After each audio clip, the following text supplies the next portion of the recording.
So let's read this question. The question says correct option about entropy is और are. हमें बताना है entropy के लिए जो हमें दिए गए ऑप्शंस है उनमें से कौन सा करेक्ट है, राइट? की concept for this question is entropy. Entropy क्या होती है? Entropy is basically the degree of randomness या डिग्री ऑफ डिसऑर्डर्डनेस कहते हैं, राइट? नाउ सबसे पहला हम लोग जो ऑप्शन देखेंगे वो है हमारा लास्ट वाला ऑप्शन, राइट? निकल H2O होल 6 +2 है plus 3En gives us nickel En whole thrice +2 plus 6 water molecules हमारे पास निकल रहे हैं, राइट? अगर हम लोग ध्यान से देखें तो यहाँ पे टोटल कितने पार्टिकल्स हैं? ये 3En, राइट? 3 इथाइलिन डायमीन के मॉलिक्यूल्स और एक हमारा कॉम्प्लेक्स, टोटल 4, राइट? और इधर देखें एक 1 और ये 6 वाटर मॉलिक्यूल्स, टोटल 7 है, राइट? तो रिएक्टेंट से प्रोडक्ट पे जाने पे नंबर ऑफ जो पार्टिकल्स है वो इंक्रीज हो रहे हैं, यानी एंट्रोपी क्या हो रही है हमारे पास? इंक्रीज हो रही है, राइट? चेंज इन एंट्रोपी हमारे पास क्या आएगा? पॉजिटिव आएगा. तो ये जो ऑप्शन डी है वो करेक्ट है, ठीक? ऑप्शन डी हमारे पास क्या हो जाएगा? करेक्ट हो जाएगा, राइट? इसको ऐसे भी बोलते हैं कि हमारे पास अगर अगर हमारे पास बाइडेंटेट लिगेंड है या कोई भी मल्टी डेंटेट लिगेंड है, वो क्या करता है? वो ज्यादा स्टेबिलिटी देता है, राइट? कोई भी मल्टी डेंटेट लिगेंड के साथ अगर हमारा मेटल कॉम्प्लेक्स बनाता है तो वो कॉम्प्लेक्स जो होता है वो बहुत ज्यादा स्टेबल होता है, कॉम्प्लेक्स ज्यादा स्टेबल होता है. इस वजह से इस वजह से हमारे पास क्या होगा? अगर ये स्टेबल कॉम्प्लेक्स तो रेडिली बनेगा और हमारे पास टोटल नंबर ऑफ जो पार्टिकल्स हैं हमारे प्रोडक्ट साइड पे वो बढ़ेंगे, राइट? ज़्यादा होंगे as compared to reactant side. तो हमारे पास एंट्रोपी चेंज क्या होगा? पॉजिटिव होगा. हमारे पास जो एंट्रोपी चेंज आएगा वो क्या आ जाएगा? पॉजिटिव हो जाएगा, ठीक है? तो ऑप्शन डी हमारा करेक्ट है. फिर है for racemisation of an optically active compound delta S is greater than 0. अच्छा, हमें ये समझना पड़ेगा पहले कि what is racemisation, right? Racemisation आखिर क्या होता है? तो रेसमाइजेशन एक प्रोसेस होता है, एक प्रोसेस होता है जिसमें कोई भी ऑप्टिकली एक्टिव कोई भी ऑप्टिकली एक्टिव प्योर कंपोनेंट, किसी भी कंपाउंड का ऑप्टिकली एक्टिव प्योर कंपोनेंट या तो वो हमारा डेक्स्ट्रोरोटेटरी होगा या हमारा लीवोरोटेटरी होगा, राइट? वो कंपाउंड क्या बना ले? वो बना ले 1:1 mixture, 1:1 mixture of its enantiomers, of its enantiomers, right? और जो enantiomers होंगे उनमें से एक क्या होगा? एक डेक्स्ट्रोरोटेटरी होगा और एक लीवोरोटेटरी होगा. एक उसमें से डेक्स्ट्रोरोटेटरी होगा और दूसरा क्या होगा? लीवोरोटेटरी होगा. और सिंस हमारे पास 1:1 मिक्सचर बन रहा है, इस वजह से जो रिजल्टेंट मिक्सचर जो होता है वो ऑप्टिकली इनएक्टिव हो जाता है, राइट? वो जो रिजल्टेंट मिक्सचर होता है वो क्या हो जाता है? ऑप्टिकली इनएक्टिव हो जाता है, ठीक है? इसको ऐसे समझते हैं कि हमारे पास कोई सेंटर है A B C D, right? Reaction हो Y माइनस है, आया,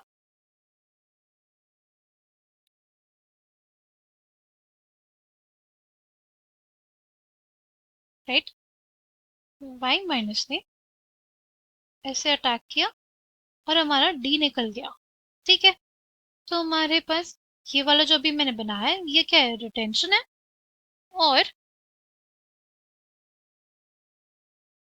और क्या बन सकता है?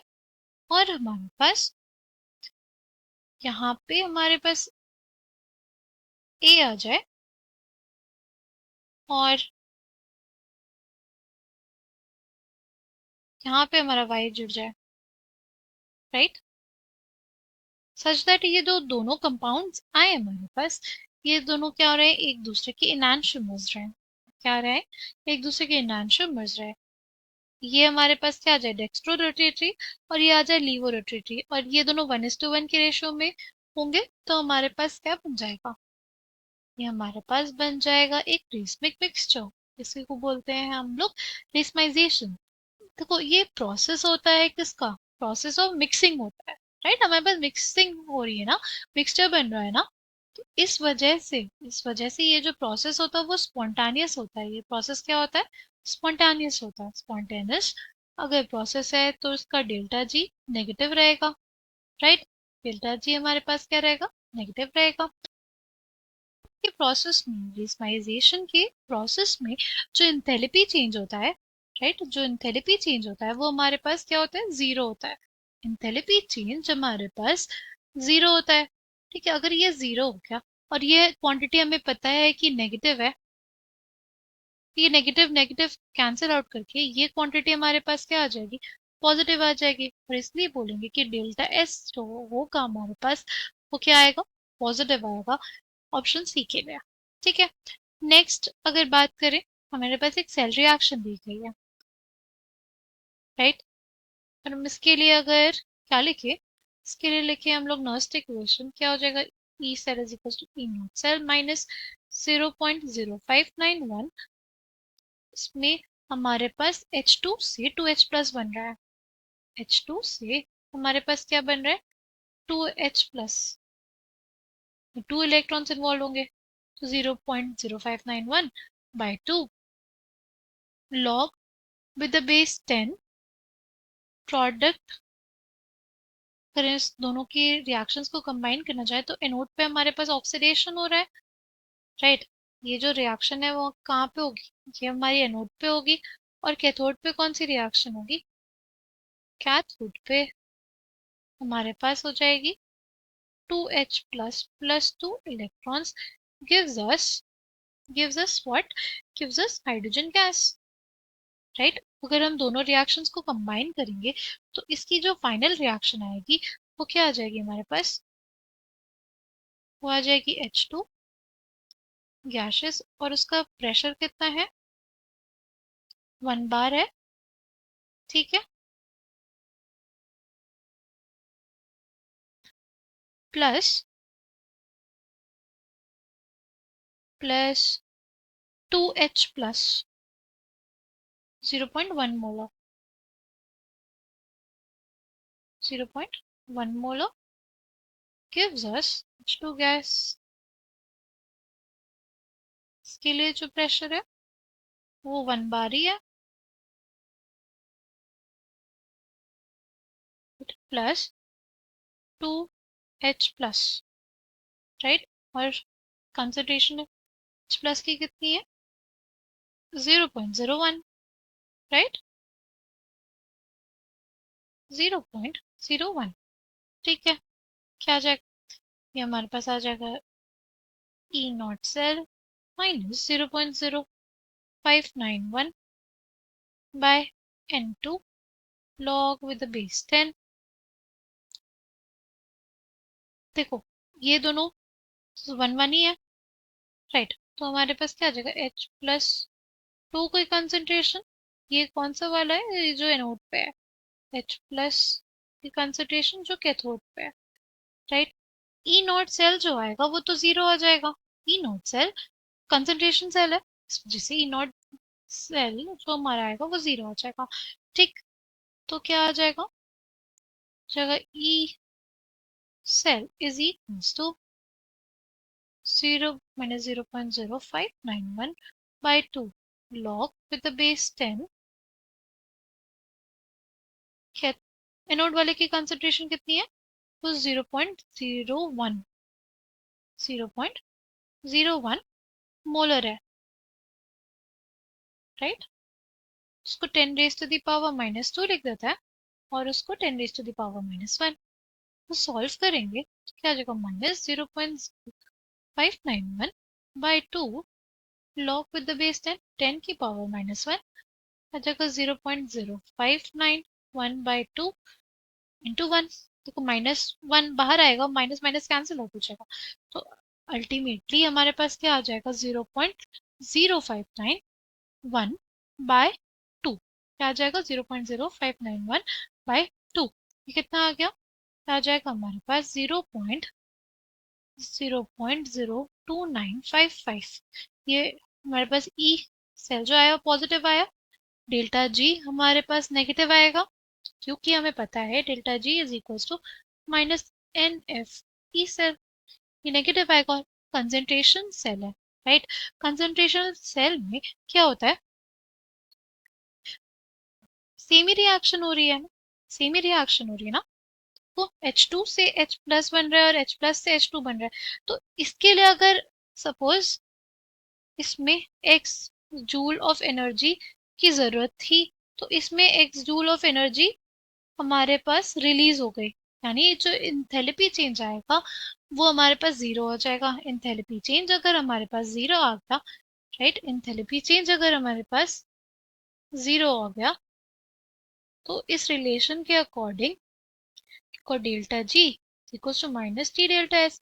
और हमने देखा कि हमारे पास डेल्टा जी क्या आ जाएगा, नेगेटिव आएगा। नेगेटिव आएगा, ये अगर नेगेटिव, तो नेगेटिव नेगेटिव एक दूसरे को कैंसिल आउट कर देंगे और डेल्टा एस हमारा पॉजिटिव आ जाएगा। तो ये जो हमारा ऑप्शन बी है वो भी करेक्ट है।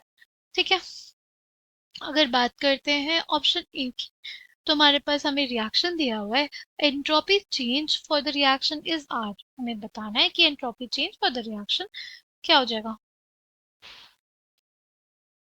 अगर हम लोग लिखना चाहें तो हमें पता है क्या, हमें पता है कि D G is equals to V D P minus S D T, right. अगर कांस्टेंट प्रेशर पे होगा रिएक्शन, तो हमारे पास del G by del T at constant P will be equals to minus S. ये तो डीपी हमारे पास zero हो जाएगा ना, अगर प्रेशर कांस्टेंट हो जाएगा तो चेंज इन प्रेशर जो होगा वो हमारे पास जीरो हो जाएगा, तो ये पूरी क्वांटिटी जीरो हो जाएगी। और डी टी को हमने उस साइड भेजा तो हमारे पास माइनस एस के बराबर हो जाएगा। ठीक। अच्छा, अब अगर इस रिलेशन को लिखें, हमारे पास क्या है, D G D T at constant P is equal to minus S. इसको ऐसे भी लिख सकते हैं, del of delta G by D del T is equal to minus delta S. ठीक। नाउ हमें पता है कि delta G is equal to minus n F E होता है, right. N F E cell होता है, इसको लिख सकते हैं delta T is equal to minus n F E cell is equal to minus delta S, right. अब ये आ जाएगा minus of N F del E cell by del T is equal to minus delta S. Minus, ये minus cancel out हो जाएगा। ठीक।